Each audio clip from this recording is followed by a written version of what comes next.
लेकिन मेरी एक ही शर्त है, तुम सिर्फ मुझसे 3 ही प्रश्नों का उत्तर ले सकते हो।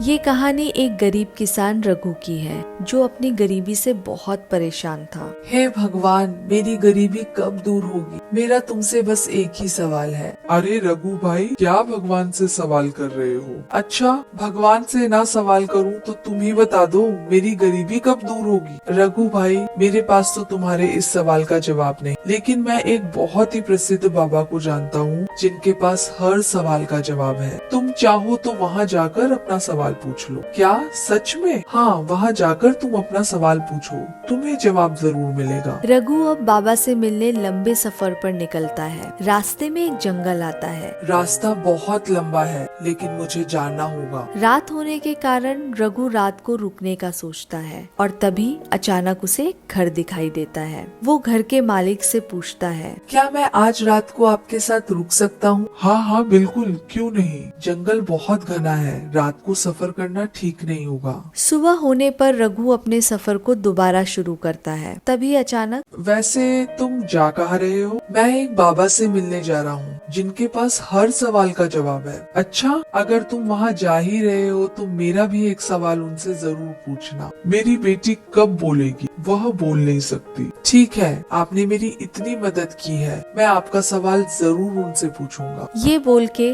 रघु वहाँ से निकल पड़ता है और सफर में आगे बढ़ता है। आगे चलकर उसे एक जादूगर मिलता है। तुम कहाँ जा रहे हो?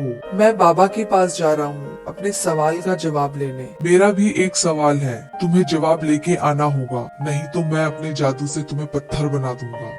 नहीं नहीं नहीं, क्या सवाल है आपका? उनसे पूछना कि मैं स्वर्ग कब जाऊंगा। तभी अचानक बगल में एक कछुआ रघु और जादूगर की सभी बातें सुन लेता है और बोलता है, मैं बहुत बूढ़ा हो चुका हूँ, मरने से पहले मैं भी अपने एक सवाल का जवाब चाहता हूँ। मैं ड्रैगन कब बन पाऊंगा? हाँ ठीक है, मैं तुम्हारा सवाल भी जरूर पूछ लूंगा। अंततः लंबे सफर के बाद रघु की मुलाकात बाबा से होती है। प्रणाम बाबा, कृपया आप मेरे प्रश्नों का उत्तर दीजिए। तुम निश्चिंत रहो, मैं तुम्हारे प्रश्नों का उत्तर दूंगा, लेकिन मेरी एक ही शर्त है, तुम सिर्फ मुझसे 3 ही प्रश्नों का उत्तर ले सकते हो। तुम्हें जल्दी सोचकर बताना होगा। तुम विचार कर लो तुम्हें कौन से प्रश्न पूछने हैं। रघु बाबा की शर्त को सुनकर बहुत निराश हो जाता है, लेकिन बहुत विचार करने के बाद, चाहे कुछ भी हो जाए, मैं अपना वादा निभाऊंगा। रघु को बाबा से अपने तीनों प्रश्नों का उत्तर मिल जाता है और वह वापस घर के लिए निकल पड़ता है। वापस लौटते समय सबसे पहले उसे कछुआ मिलता है।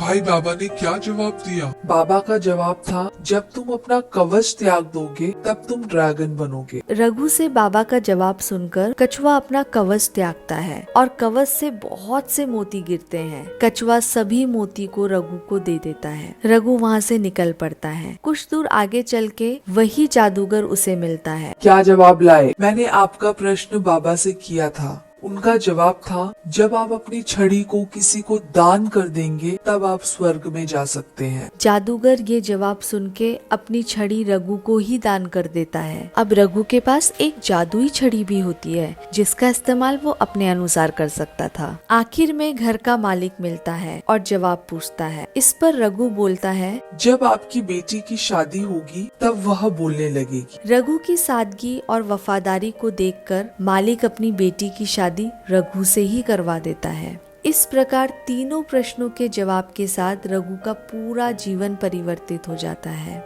इस कहानी से हमें यह सीख मिलती है कि बिना किसी स्वार्थ के साथ हमें हमेशा अपना वादा निभाना चाहिए, जिसका फल हमें ईश्वर जरूर देते हैं।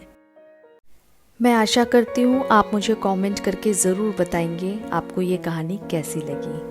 मैं फिर से एक नई कहानी के साथ आऊँगी। तब तक के लिए नमस्कार।